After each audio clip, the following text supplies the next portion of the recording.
சின்ன மருமகள் அடுத்த வார எபிசோடில் பார்த்திங்க அப்படின்னா சேதுபதி தமிழ்ச்செல்வியை வந்து தூக்கிக்கிட்டே எக்ஸாம் ஹாலுக்கு கூட்டிகிட்டு போகிறாங்க. எக்ஸாம் ஹாலுக்குள்ளேயே வந்து ப்ரெஸ்லேருந்து வீடியோலாம் எடுக்கிறாங்க.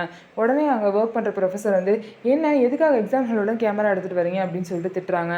இல்லை இந்த மாதிரி வந்து ராஜாங்கத்தோட ஒரு நாள் அப்படின்னு சொல்லிட்டு அந்த அமைச்சரை பற்றி நாங்கள் பேட்டி எடுக்கிறோம், அதனால் அவங்க வீட்டில் நடக்கிறதெல்லாம் நாங்கள் பேட்டி எடுக்கிறோம், ஏற்கனவே காலேஜில் பர்மிஷன் வாங்கிட்டோன்னு சொல்லிட்டு பர்மிஷன் லெட்டர்லாம் காமிச்சு உள்ளே வந்து வீடியோ எடுத்துகிட்டு இருக்காங்க.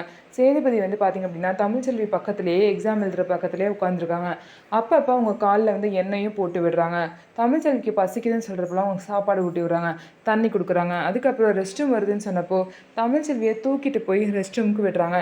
இந்த மாதிரி ஒவ்வொரு விஷயத்தையும் பார்த்து பார்த்து தமிழ்ச்செல்வியை சேதுபதி கவனிச்சுக்கிறாங்க.